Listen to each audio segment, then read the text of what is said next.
आपको बता दें कि राहत के नाम पर बेशर्मी दिखाई दे रही है। देहरादून में राहत का श्रेय लूटने के चक्कर में कांग्रेस और टीडीपी सांसदों के बीच मारपीट हो गई। आपदा में फंसे लोगों को ले जाने की होड़ में कांग्रेस सांसद हनुमंत राव और टीडीपी सांसद रमेश राठौड़ भिड़ गए। तस्वीरें आप देख रहे हैं देहरादून एयरपोर्ट की। इस तरह की हाथापाई, इस तरह की मारपीट देहरादून एयरपोर्ट पर होती दिखाई दी है। ये कांग्रेस पार्टी के सांसद हैं हनुमंत राव और उनके साथ जो भिड़ गए हैं रमेश राठौड़, वो टीडीपी के सांसद हैं। जो लोग बचकर आए हैं उनको ले जाने की होड़ में इस तरह की मारपीट। बड़ा सवाल यही है कि आखिर राहत के नाम पर इस तरह की बेशर्मी इस तरह के वरिष्ठ नेता वो करते दिखाई दे रहे हैं। देहरादून एयरपोर्ट पर ये तस्वीरें बता रही हैं कि किस तरह से राहत के नाम पर होड़ लेने की दौड़ लगी हुई है।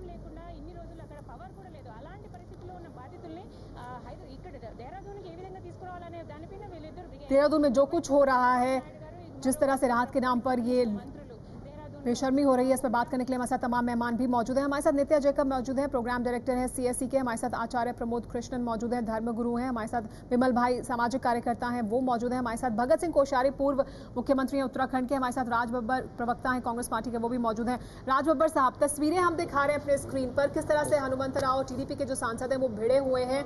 होड़ है, कौन लेकर जाएगा वो तमाम लोग जो प्रभावित हैं अपने अपने इलाकों के। इस तरह से राहत के नाम पर इस तरह की बेशर्मी।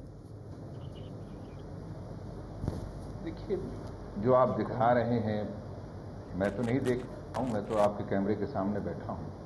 मैं नहीं जानता कि इसके पीछे क्या सीन है, लेकिन मैं इतना कह सकता हूँ कि इस वक्त जो आपका मौजू है, जो आपका सब्जेक्ट है, वो किसी के ऊपर टिप्पणियों वाला सब्जेक्ट नहीं है, बल्कि आपका जो मेन सब्जेक्ट है वो इस वक्त ये है, विषय है कि क्या क्राइसिस है इकोलॉजिकल और इन्वायरमेंटल उत्तराखंड के अंदर रहे या हैं। मेरा ख्याल से हमें उसी पर स्टिक रहें। और हालात तो बहुत कुछ है। सबसे बड़ी दुर्भाग्यपूर्ण घटना तो हुई है कि जो हमारे सैनिकों ने अपनी जान गंवाई है, जो बचाव कर रहे थे। अगर हमें शुरू ही करना था किसी और टॉपिक से तो हम उससे शुरू करते कि जिन्होंने अपनी जान दी है। मैं किसी बारे में कोई बात नहीं कहना चाहता, क्योंकि मैं टिप्पणी करने के लायक नहीं हूँ कि जो कुछ हो रहा है, कौन कर रहा है, क्या कर रहा है, किस लिए कर रहा है, कौन किसका रिश्तेदार है, कौन किसका भाई है, कौन किसके क्षेत्र का है, ये क्या मैं यहाँ बैठ के आपको क्या इसका जवाब दे सकता हूँ। नहीं राज बब्बर जी, लेकिन ये तस्वीरें देख रहे हैं लोग, ये देख रहे हैं कि किस तरह से कांग्रेस पार्टी के सांसद मौजूद हैं इन तस्वीरों में। हनुमंत राव वो और उनके साथ टीडीपी के सांसद मौजूद हैं।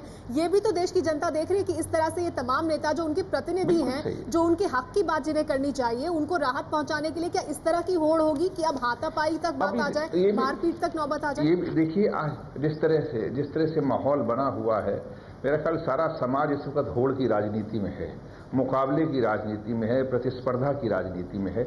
और जिसमें बुरा मत मानिएगा कि हम जैसे तमाम लोग जितने भी हैं, चाहे मीडिया में बैठे हों चाहे बाहर बैठे हों, सब लोग यही कर रहे हैं कि कौन ज़्यादा दिखा रहा है, कौन कम दिखाएगा, कौन ज़्यादा बोलेगा, कौन कम बोलेगा। तो हम अपने मुद्दे पर आएँ, जिस मुद्दे पर आप बात करना चाहते हैं आप उस पर करें। जी राज बब्बर जी, मीडिया को निशाना बनाना या सभी लोगों को उसके केंद्र में लाना वो बहुत आसान होता है, लेकिन ये तस्वीरें हैं जो सामने हैं। भगत सिंह कोश्यारी जी, आपकी प्रतिक्रिया भी मैं चाहूंगी। ये तस्वीरें ये तस्वीरें हम दिखा रहे हैं किस तरह से, क्या ये राहत के नाम पर इस तरह की होड़ लगी है नेताओं में कि हमने राहत दी, पहले हमने अपने इलाके के लोगों को निकाला।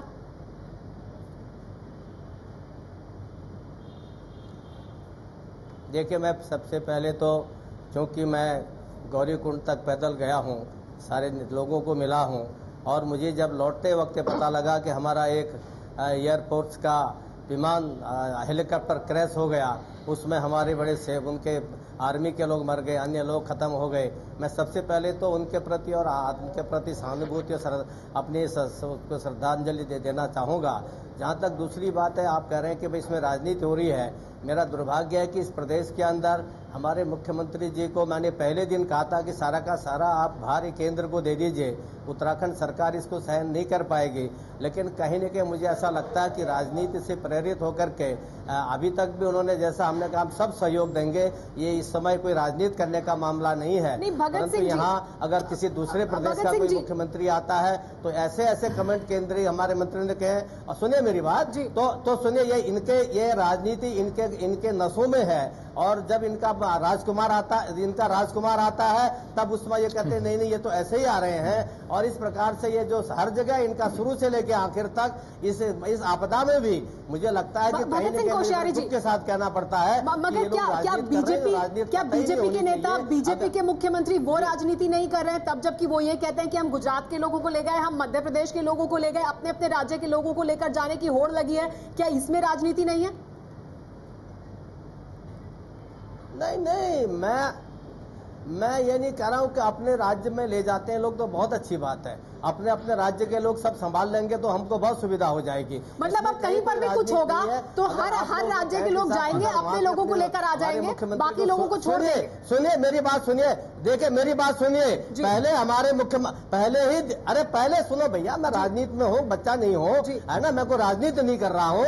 आप भी पत्रकार हैं, मैं भी पत्रकार हूँ। पहले दिन का काम क्या था कि हमारे मुख्यमंत्री को, जैसा मैंने कहा था कि सारे देश के जितने भी राज्य हैं उनसे जो भी सहायता लेनी थी, उनके हेलीकॉप्टर हैं, दूसरे हैं, उनके विमान हैं, वो सबके सब इन्होंने मांग लेने चाहिए थे। और एक क्रम से पूरे दिन अगर ये काम किया होता तो आज इतने दिन तक देर होती नहीं। आप अपने मुख्यमंत्री से पूछे, अगर पहले दिन ही मैं बहुत इंटीरियर में था, मैंने वहां से फोन किया कि मैं आपके साथ हूं, मैं आपकी निंदा नहीं करूंगा। हमने पिछले 10 दिन तक कोई निंदा नहीं की है, लेकिन जिस ढंग से यहाँ आप चित्र दिखा रही हैं, मैं सोचता हूँ राज बब्बर जी बड़े सभ्य आदमी है, इनको भी शर्म आ रही होगी कि भाई आखिर इनका जो एमपी है वो कैसे व्यवहार कर रहा है। ये तो मैं सोचता हूँ सारा देश सोचता है। तो राज बब्बर जी भले आदमी है, वो भी बेचारे कुछ कहना नहीं चाह रहे, तो स्वाभाविक है कि ये तो शर्मनाक बात तो है ही कि लोग राजनीति कर रहे हैं। हमने कोई राजनीति की है। मैं पूरे क्षेत्र में अपने संवाददाताओं को भेजिए, हमारे सारे जगह लंगर लगे, सारे जगह भोजन करा रहे हैं। हमने कहीं बीजेपी का नक्शा वो नहीं लगा रखा। नहीं, मैं उसके लिए नहीं कह रही हूँ भगत सिंह कोश्यारी जी, आप जरूर मदद कर रहे होंगे, लेकिन हर राज्य के मुख्यमंत्री किस तरह से जा के श्रेय ले रहे हैं कि हम अपने लोगों को ले जा रहे हैं, ऐसे ही सांसद अपने इलाके के लोगों को ले जाने के लिए होड़ में लगे हुए। हमारे साथ बाकी मेहमान भी मौजूद है, उनकी प्रतिक्रिया भी ले लेते हैं। आचार्य प्रमोद कृष्णन, आप देख रहे हैं इन तस्वीरों को, ये तस्वीरें जब लोग देख रहे हैं तो उनके मन में क्या यही आएगा ना कि राहत के नाम पर इस तरह से बेशर्मी, इस तरह की होड़ लगी है? देखिए सुमेरा, ये बहुत दुर्भाग्य का विषय है और दुखद है कि जब हम ऐसी घटनाओं से गुजरता है हमारा देश, तो जो राजनीतिक लोग हैं वो संवेदनशील होने की जगह उनकी संवेदनहीनता मुझे नज़र आती है। चाहे वो किसी भी राज्य के मुख्यमंत्री हों, वो भी वहाँ चेहरा दिखाने जा रहे हैं। मुझे सबसे अच्छी बात उमा भारती जी की लगी, जिन्होंने ये कहा कि हम मुख्यमंत्री और उत्तराखंड की सरकार को इस समय क्रिटिसाइज नहीं करेंगे। मैं साधुवाद देता हूँ उमा जी को, और इस संवेदनशील और इस दुखद मौके पे हम सरकार का साथ देंगे, पहली बात। दूसरी बात, ये जो सांसद लोग लड़ रहे हैं, तो यहाँ राज बब्बर जी बैठे हैं, ये मुझे पता चला है कि इनकी पार्टी का भी कोई सांसद है, एक दूसरी पार्टी का, तो ऐसे लोगों के खिलाफ हनुमंत राव जी जो भी हैं, वो कोई भी देश से बड़ा नहीं है, देश के दुख में सब शामिल हैं। इस तरह की जो हरकत है वो देश के सांसद को नहीं करनी चाहिए, और देश के सांसदों को अपनी गरिमा का ख्याल रखना चाहिए, क्योंकि लोग उनसे सीखते हैं। मॉरल एक चीज होती है, नैतिकता एक चीज होती है, और हम लोग अभी जो चर्चा कर रहे हैं, जो लोग मर गए हैं वो तो ठीक है, भगवान को उनकी सदगति करे, मगर जो पहाड़ों में फंसे हुए लोग हैं, जो पहाड़ के गांव हैं, ये तो लोग निकाल भी लिए जाएंगे 4 दिन 5 दिन में, लेकिन उन गांवों का क्या होगा? कोश्यारी जी इतने वरिष्ठ नेता हैं, इनको भी सोचना चाहिए। और उत्तराखंड की सरकार को इस वक्त क्रिटिसाइज कोई ना करे। माफी के साथ मैं कहना चाहता हूं कि सरकार इसमें जो भी कर रही है उसको और सपोर्ट देने की जरूरत है। ये मानवीय संवेदनाओं का विषय है, ये राजनीति करने का विषय नहीं है। राहत पहुंचाने के नाम पर आखिर बेशर्मी क्यों, इस तरह की मारपीट क्यों, ये बड़े सवाल हैं जिस पर हम बात कर रहे हैं। हमारे साथ सभी मेहमान भी बने हुए हैं। हमारे साथ विमल भाई मौजूद हैं, जो डैम एक्टिविस्ट हैं, काम करते हैं। विमल भाई, आप एक तरफ हम बात करने वाले थे या बात कर रहे हैं कि किस तरह की चुनौतियां हैं उत्तराखंड में, वहीं दूसरी तरफ नेताओं की ये छवि, ये तस्वीर दिखाई दे रही है, तो क्या आपको लगता है कि ये कुछ गंभीरता से हो पाएगा आगे आने वाले वक्त में? मुझे तो लगता है कि ये पुरानी रणनीति है कि दोनों कांग्रेस और बीजेपी या बड़ी सत्ताएं इसी तरीके से लड़ें और असली मुद्दों से ध्यान हटाएं। अभी कोश्यारी जी ने भी जो कहा कि वो पैदल गौरीकुंड गए, मुझे याद है कि कोश्यारी जी को हम मिलने गए थे जब टेहरी बांध के विस्थापित पड़े हुए थे शहर में, और हमने कहा कि साहब रास्ते नहीं है और धरना चालू है, तो कोश्यारी जी ने तुरंत डीएम को फोन किया, अरे राधिका अभी तक शहर डुबाया नहीं। आज मैं कहना चाहूंगा कि वही टेहरी बांध के चारों तरफ में जो 80 गांव, वो उनकी स्थिति खराब है। इस बारिश के अंदर में, इसी तरह के पूरे उत्तराखंड के अंदर में अभी यमुना घाटी का कहीं प्रश्न नहीं आ रहा है। यमुना घाटी के अंदर में टॉन्स वैली में जखोल साकरी परियोजना बन रही है, लोगों ने विरोध किया, टनल का काम चालू है, जहां पे आप जीप चलाने की इजाजत नहीं देते, उस गोविंद पशु विहार में आप बांध बना रहे। उसका नतीजा क्या हुआ कि पूरे रास्ते टूटे पड़े हुए हैं। आपने 4-4 लेन बना के रख दी, पूरे उत्तराखंड को रुइन बर्बाद करके रख दिया, और उसके बाद आप संसद वहां पर लड़े, और इसी देहरादून बस स्टॉप के और उसके वायुसेना और जो तमाम हेलीकॉप्टर खड़े हैं उसके पास में खड़े हुए हैं राहत के ट्रक जो कि सड़ रहे हैं। लोग कहने के बाबा ये सरकार ट्रकों को उतरे ले। उस तरफ बहुगुणा जी ने कह दिया कि नहीं, अब जो भी है तहसील में सामान जमा करिए, हम बांटेंगे। आपकी मशीनरी कहां पर है? तहसील के जरिए जाएगी। आपकी मशीनरी है कहां पर जो आप पहुंचाएंगे लोगों को? ये किस तरह का तरीका है कि आप ये पार्टियां झगड़ करके जोगी जोगी लड़मरे और खप्परों का ढेर, आप पूरे देश के अंदर में इस बात को साबित, हम तो पूरे देश की ओर से शर्मनाक एक शर्म प्रस्ताव पारित करेंगे इन दोनों पार्टियों के खिलाफ में, जो कि राहत के नाम के ऊपर में या लोगों की सहायता करने के समय के ऊपर में जिस नीचता के ऊपर में उतरे। हम बहुत बिल्कुल जो आप ये सही कह रहे हैं। ये जो दृश्य देख के ना मुझे एक छोटे कस्बे के एक बस स्टैंड की याद आ रही है।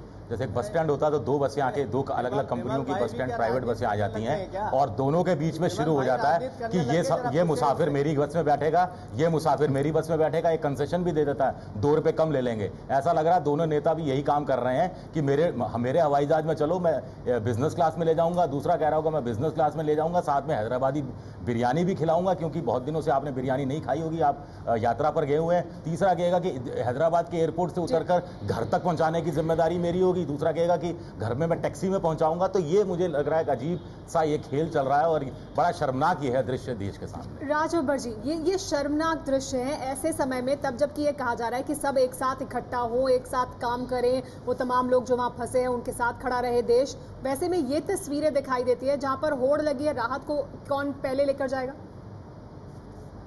सुमेरा साहिबा, जब प्रकृति के ऊपर कोई विपत्ति आती है तो मुझे लगता है कि वहां की मानसिकता पर भी आ जाती है, और शायद ये साफ नजर आ रहा है ये मानसिकता बड़े दिनों से चली आ रही है, ये आज तो हुआ नहीं है।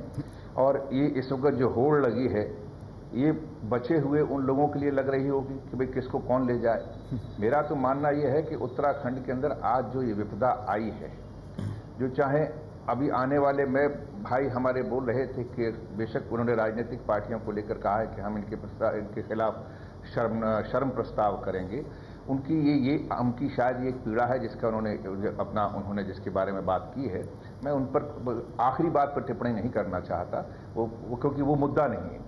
मुद्दा ये है कि वाकई सच तो ये है कि जो कुछ हो रहा है और जो कुछ हुआ है हम उस पर बात करें, क्योंकि आने वाले कल में जिसको आप कह रहे हैं शर्मनाक है, जो मैं नहीं देख पा रहा हूं, अगर ऐसी घटनाएं अगर हो रही हैं, आइंदा कभी इस तरह की घटनाएं ना हो, ना ऐसे लोगों के साथ में ज्यादतियां ना हो, वहां पर उस तरह से जो इंक्रोचमेंट है या जो हालात बदले हैं, जो आज पूरा का पूरा जो है प्रकृति वहां पे हिल गई है, वहां पर जो लोग अपनी प्राणों की आहुतियां दे रहे हैं, नौजवान सेना, वायु सेना के लोग अपनी जानें दे रहे हैं। लेकिन ये उम्मीद कोई कैसे करे? ये उम्मीद कोई कैसे करे? तमाम रिपोर्ट्स पहले की मौजूद हैं। आपको राज्यपाल चिट्ठी लेकर कहते हैं कि इसके पहले भी बादल फटा था उत्तरकाशी में, सब कुछ पहले से मौजूद है, लेकिन उस पर कुछ नहीं किया गया। तो अब कैसे उम्मीद पैदा हो? और ऊपर से इस तरह के दृश्य दिखाई दे रहे हैं कि नेता इस तरह की होड़ में लगे। 3 अगस्त बिल्कुल सही कह रहे हैं आपने जो कहा है बिल्कुल सही कह रहे हैं कि आपका एक हादसा है, आपको एक शक है इस बात का कि आइंदा क्या वाकई कुछ हो सकता है। जी, मैं आती हूँ कोश्यारी जी आपके पास। ये अभी वक्त है हम लोगों को बैठ के किसी के ऊपर टीका टिप्पणी ना करते हुए एक वैज्ञानिक तरीके से हमें इसकी समीक्षा करनी चाहिए। आखिर ऐसी कौन सी घटनाएं ऐसी हुई हैं? जहां तक मुझे मालूम है, मैं ये नहीं कह रहा हूं, कोश्यारी जी बैठे हैं, आदरणीय हैं, मैं किसी सरकार पर टिप्पणी नहीं कर रहा हूं, लेकिन मैं जानता हूं कि अभी रिसेंट टाइम में, अभी निकट भविष्य के अंदर किसी भी पार्टी ने या कोई भी जिसकी भी सरकार हो, किसी ने भी कोई इस तरह की कोई पास नहीं किया, कोई किसी तरह के उन्होंने कोई सैंक्शन नहीं दी, ना कंस्ट्रक्शन की सैंक्शन दी है, जो हमें जानकारी मिली है। अगर कोई गलत है तो कोश्यारी साहब इसको सही बता देंगे कि भाई अगर कोई इस तरह के, भाई अगर नई किसी इमारतों की लाइसेंस मिले हों या कोई माइनिंग के लाइसेंस मिले हों या किसी भी तरह का कोई इस तरह से लग रहा है जिससे कि इकोलॉजी में या किसी तरह का जो है एनवायरमेंटल में अगर कोई माहौल खराब हुआ हो, तो उसके बारे में हम लोग बात करें।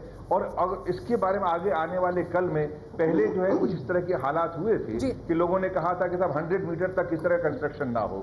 अब एक ऐसी जानकारी आई है कि 1 किलोमीटर तक नदी के कोई भी कंस्ट्रक्शन ना हो। तो इससे तो सभी लोग भयभीत हो गए होंगे कि इससे तो शहर कोश्यारी जी इस पर प्रतिक्रिया देना चाहते हैं राजब्बर साहब। जाना चाहिए। कोश्यारी जी इस पर प्रतिक्रिया देना चाहते हैं। कोश्यारी जी, राजब्बर साहब कह रहे हैं कि कुछ नया नहीं हुआ है, कुछ नया कंस्ट्रक्शन नहीं हुआ, लेकिन सवाल तो यह है कि पहले भी सरकारों ने और अभी भी सरकार ने कुछ किया भी नहीं है सुधारने के लिए हालात को। मैं जवाब दूं या मैं अभी आपकी बात से बहुत सहमत हूं। जब आप कह रहे थे कि नहीं, मैं आप ही की बात को बोल रहा हूं कि आपने ये बहुत अच्छा कहा कि ठीक से कंस्ट्रक्शन में कहीं रोक नहीं लगी और नए काम नहीं हुए। मैं एक बात आपके सामने ध्यान में लाना चाहता हूं। मैं साल भर से कह रहा था पिछली बार के आपदा के बाद कि हमको जितने भी, चाहे हमारे उत्तरकाशी हो चाहे भटवाड़ी हो, यहाँ पर तटबंध बनने चाहिए, रिटेनिंग वॉल बन जाने चाहिए, ताकि हमारे जो आगे भविष्य में फिर दोबारा अगर बाढ़ आए तो शहर डूबने न पाए। लेकिन कहीं न कहीं जहाँ प्राकृतिक आपदा है, हमसे भी भूल हुई है। आपको पता होगा कि जब मैंने मई में हमारे संसद में अभी एक प्रस्ताव रखा, तब उसके बाद कहीं 67 करोड़ रुपया आपदा प्रबंधन में केंद्र सरकार ने दिया। इसका सीधा अर्थ यह है, और इसलिए मैं डे वन से कह रहा हूं कि भाई ये पूरा का पूरा प्रकरण जो भी आपदा हुई है, ठीक है, वो मैन मेड भी है, वो प्राकृतिक भी है। मैन मेड इसमें है कि हमने बहुत से जो मकान बनने दिए, या अगर बीच में पिछली बार बाढ़ आ गई तो उसके बाद जो हमको सुरक्षा करनी चाहिए थी, वो सुरक्षा के हमने इंतजाम किए ही नहीं। हमने उसको बहुत हल्के ढंग से लिया है। हो सकता है पिछली बार मेरी सरकार में, मुझे पता है कि भाई हमारे यहाँ के लोग थे, केंद्र से हमने अच्छी राशि ली थी, कुछ काम हुआ था। तो कहीं न कहीं जो आपसे पहले प्रवक्ता बोल रहे थे, उनका ये कथन सही है। और हम लोगों को समय रहते अगर हम अभी से इस बाढ़ से सीखेंगे नहीं, और हम पूरे जो नदी के किनारे बसे हुए गांव हैं, जो नदी के बसे हुए कस्बे हैं, शहर हैं, उनकी तटबंध अभी से ठीक नहीं करेंगे, उन पर अगर केंद्र सरकार पूरा खर्च करके उनको नहीं बचाएगी, तो आप ये समझे कि अभी तो बहुत बड़ी बाढ़ आई है, अगली बार बहुत छोटे बाढ़ में भी चले जाएंगे ये। लेकिन पहला काम क्या करना है कि केंद्र सरकार पूरे अतिक्रमण हुए हमारे छोटे कस्बे हैं, उनके तटबंधों को ठीक करें। सिर्फ इतना ही नहीं कोश्यारी जी, इसके अलावा भी और तमाम पहलू आपके सहमत हूं कि अतिक्रमण हुए हैं, मैं ये नहीं कह रहा कि नहीं हुए हैं। और हमारे साथ मेहमान भी सभी बने हुए इसी मुद्दे पर चर्चा करने के लिए। हमारे साथ नित्या जैकब भी मौजूद हैं, जो प्रोग्राम डायरेक्टर हैं CSE के। नित्या, आपसे जानना चाहेंगे कि क्या अगर ये सड़क मार्ग होता केदारनाथ तक, तो क्या तबाही से जो जितने लोग प्रभावित हुए, किसी हद तक उसे कम किया जा सकता था?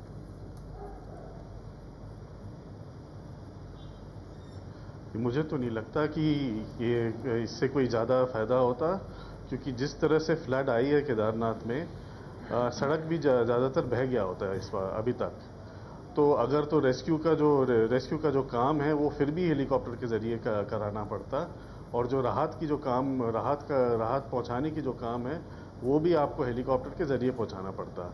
सड़क बनाने से कोई ज़्यादा फर्क नहीं पड़ने वाला था, बल्कि जो फ्रेजाइल एनवायरनमेंट है वो पूरे एरिया का, उस पर ज़्यादा असर पड़ता, और जो डाउनस्ट्रीम जो इफेक्ट पड़ा है लोगों पे वो और इम्पैक्ट होता, क्योंकि सड़क के टूटने से जो डेब्री इकट्ठा होकर वो पानी में बहता है, वो डाउनस्ट्रीम के जो गांव हैं और जो शहर हैं उन पे और प्रभाव करता है।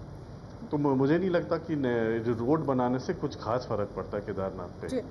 आचार्य प्रमोद, आपको क्या लगता है, सड़क बनने से कोई फर्क पड़ता? देखिए सुमेरा, पहाड़ की केमिस्ट्री को समझने की ज़रूरत है। हम विकास के नाम पर प्रकृति का विनाश कर रहे हैं। हम 3 तरह से उसको हम विध्वंस कर रहे हैं। पहला है कि जंगलों को काट रहे हैं।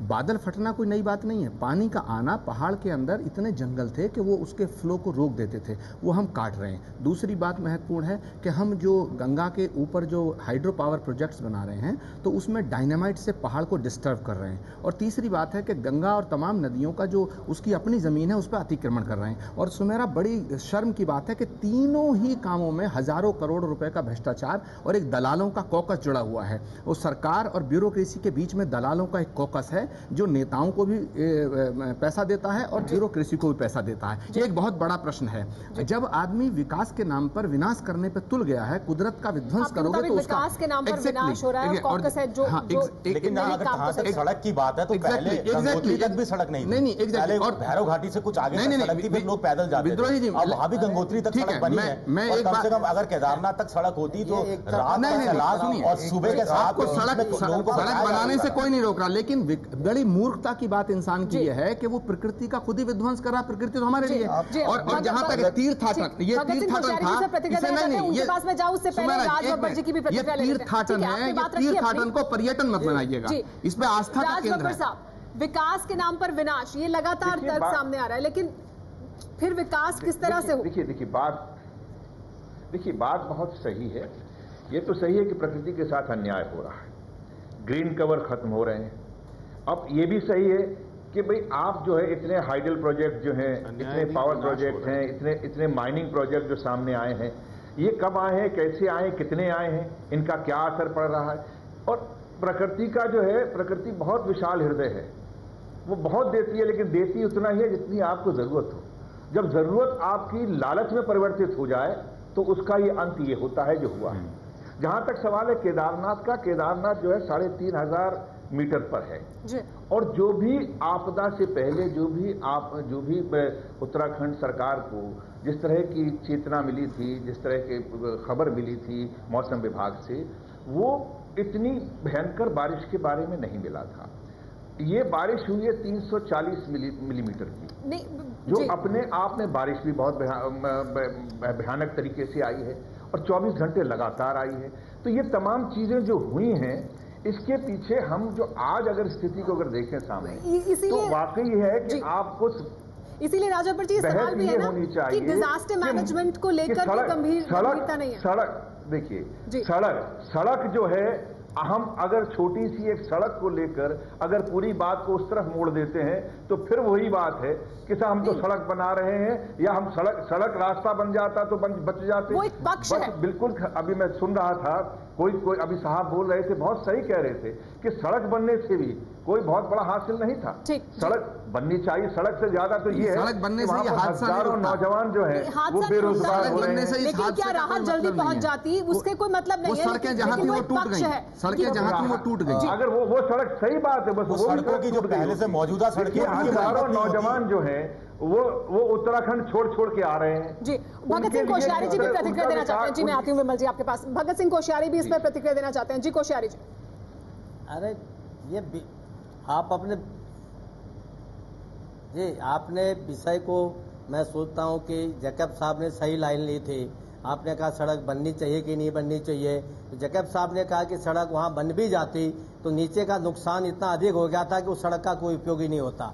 ये बात उनकी बिल्कुल सही है, क्योंकि और मैं बहुत बार कहता हूं, मैं अनेकों बार केदारनाथ गया हूं और मैं ये कह सकता हूं कि मेरी सरकार में रहा हूं, लोगों ने मुझे बड़ा आग्रह किया कि वह सड़क बननी चाहिए। मेरा ये कहना था कि गौरीकुंड तक सड़क बनी है, उससे आगे हमको पैदल जाना चाहिए और जो भी श्रद्धालु हैं निश्चित रूप से उनको पैदल जाना चाहिए। आज भी हमारे मुख्यमंत्री ने कहा कि हम 1 साल तक यात्रा नहीं करेंगे। मैंने उनसे मांग की है कि मैं गौरीकुंड तक पैदल गया हूं और गौरीकुंड से आगे सब लोग ऊपर से नीचे आ रहे थे, वहां का पैदल रास्ता सही है। यदि वास्तव में हम लोगों को इसको बचाना है, प्राकृतिक, अभी हमारे दूसरे मित्र कह रहे थे कि प्रकृति के साथ वो हो गया, फला हो गया, मैं भी जानता हूं कि प्रकृति की, पर्यावरण की रक्षा करनी चाहिए, परंतु एक एक्सट्रीम में वो जा रहे हैं, वो एक विवाद का विषय हो सकता है, वो पूरे सेमिनार का विषय है। लेकिन हमारे केदारनाथ है, हमारे पवित्र धाम है, हर कोई उसके दर्शन। भगत सिंह कोश्यारी जी, ये सब कहते हैं कि प्रकृति के साथ अन्याय है, तो फिर एक ही क्यों, अल्टरनेट 3-4 रास्ते क्यों नहीं हो? नहीं, आप एक मिनट, आप अगर सड़क की बात करें तो अलकनंदा पूरी घाटी तबाह हो चुकी है, सड़क पिंडर घाटी की सड़कें बिल्कुल तबाह हो चुकी हैं। कहाँ पर सड़कें बची हैं, इसलिए केदार घाटी में सड़क बना करके नहीं आप लोगों को बचा सकते। ये जो प्रकृति के प्रेमी हैं, ये कभी पैदल नहीं जाते, ये प्रकृति के प्रेमी भी हमेशा गाड़ी से जाते हैं, इनको हवाई जहाज मिले तो हवाई जहाज से जाते हैं। इसलिए उत्तराखंड में 4 लेन की सड़कों ने बर्बादी लाई है, जहां सड़कों की मक नदियों में गई है, उस नदी के मक की वजह से खराब हुई। मैंने पहले पूरी बात सुनो भैया, उत्तराखंड का मैं हूँ, मुझे दर्द है। हम भी उत्तराखंड के मैं हूँ, मुझे दर्द है। इसीलिए हमने इस देश का ये दुर्भाग्य है कि आप कहते हो मैं उत्तराखंड का हूँ तो दर्द है, नरेंद्र मोदी कहते हैं मैं गुजरात का हूँ, गुजराती का दर्द है, नीतीश कुमार कहते हैं मैं बिहार का हूँ, बिहार का दर्द है। इस देश का दुर्भाग्य है कोश्यारी जी, इस देश का दुर्भाग्य है कि केवल आप अपने आप आपको उत्तराखंड की बात करते हैं, भारतवासी कहाँ चला गया? आप ही लोगों ने हजारों करोड़ रुपए लेके पावर प्रोजेक्ट की मंजूरी क्यों दी? दोनों ही हिंदुस्तान जिस सेना के अधिकारी ने अपनी जान दे दी, वो क्या ये सोच के जान दे दी कि उत्तराखंड के लिए जान दे रहा है? शर्म आनी चाहिए आप लोग। एक के बाद एक बांध बनाने की बात करें, बांध और सड़क दोनों एक दूसरे से जुड़ी हुई चीजें। बड़ी मशीनें ले जाने के लिए आपने सड़कें बनाई है, वो सड़कें ध्वस्त है।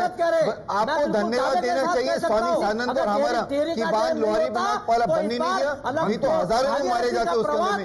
उत्तरकाशी तक का रास्ता आज नहीं, उत्तरकाशी से ऊपर गंगोत्री का रास्ता टूटा हुआ है। जोशीमठ से लेके बद्रीनाथ का रास्ता टूटा हुआ है। बहुत सम्मानित है, बुजुर्ग है, चिल्लाकर जो है इशू से पूरी बहस को आगे ले जा रहे हैं। उन्होंने बर्बाद जो है माहौल को इस तरह से छोड़ करके,